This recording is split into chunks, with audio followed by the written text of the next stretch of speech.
Hi, I'm Brian Carrier from Basic Technology, and this is Section 1 of the Autopsy one-day training class.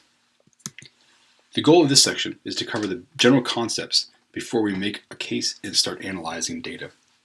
We'll talk about the investigation workflow, ways of deploying autopsy, and the central repository. Let's first talk about the basic investigation workflow. We'll talk about each of these steps in much greater detail as this course progresses. But the goal here is to provide some general overview of the process so you can have that as a reference. So step 1, we'll make a case by giving it a name and a directory to store the results in. Step 2 is to add one or more data sources, such as disk images or folder of files. Step 3 is to configure ingest modules that will analyze the data in the data source. Step 4 is to review the results from those modules, as well as manually look for and examine things. As part of that process, you'll want to tag files and results so that you can find them and include them in your final report. And step 6 is to make that final report that you can then copy and paste into another report or share and disseminate to your colleagues. Second concept in this section is deployment types. There's two ways to run Autopsy. One is as a single desktop user, which you can see on the left, and the second is as part of a cluster or a multi-user environment. The single user deployment running on the desktop is what you're probably used to for most of the other forensics tools out there. In this case, the cases can only be opened by a single person at a time, and this is, again, what you're normally used to as part of other forensics tools. From a technical perspective, everything you have here is running on your single computer. It works out of the box, simple installer, hit the default answers. Every time you launch Autopsy, all of the needed services come up with it and shut down with it. It's all pretty simple. The multi-user deployment, from a functionality perspective, is a bit different. In this case, the cases can be opened by multiple examiners at the same time.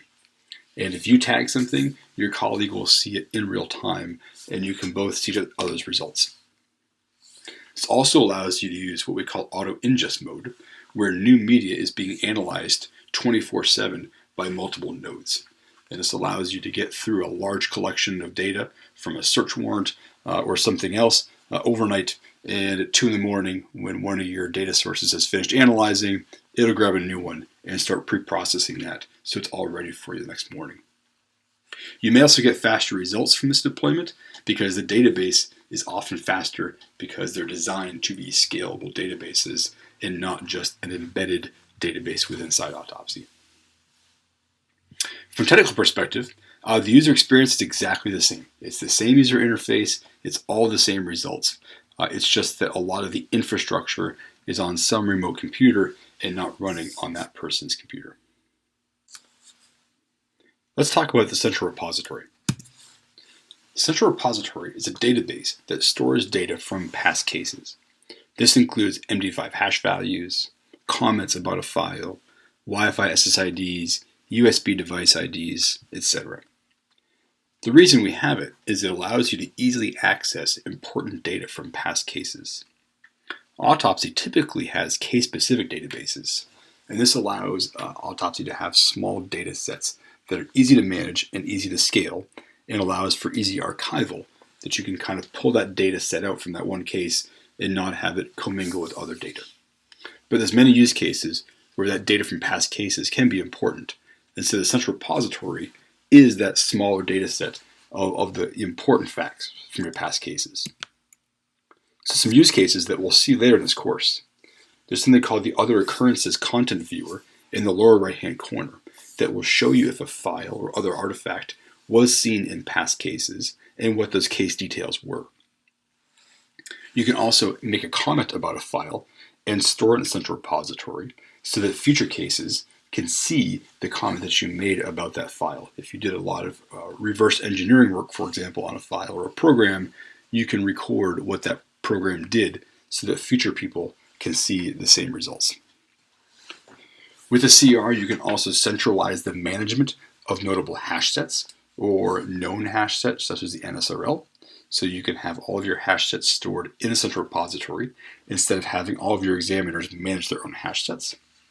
And we'll also see a use case where if you flag a file as notable, then future cases will automatically flag that file. And you don't have to manage hash sets like some groups do of past notable files as a separate kind of step.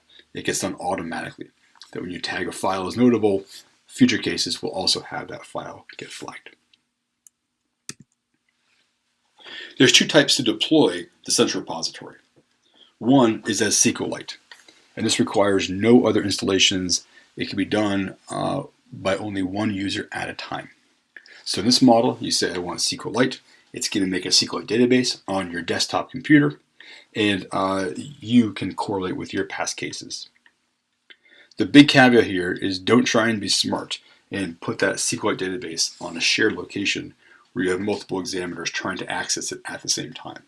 SQLite won't like that, and you'll have problems. The second approach is to use Postgres, where you have the database stored on in a database Postgres server, and multiple examiners can access that at the same time. And this can be the same server that you use for multi-user cases. So if you're going to set up Autopsy as a multi-user collaborative environment, you can use that same Postgres database for both the multi-user cases as well as the central repository. In terms of picking a type for the CR, if you're a single person shop, stick with SQLite. It should cover most of your use cases. But if you have multiple people in the lab and you may want to collaborate and see all the results from your colleagues, set up Postgres. It's pretty easy. We have instructions in the user documentation on how to get it set up and how to configure it.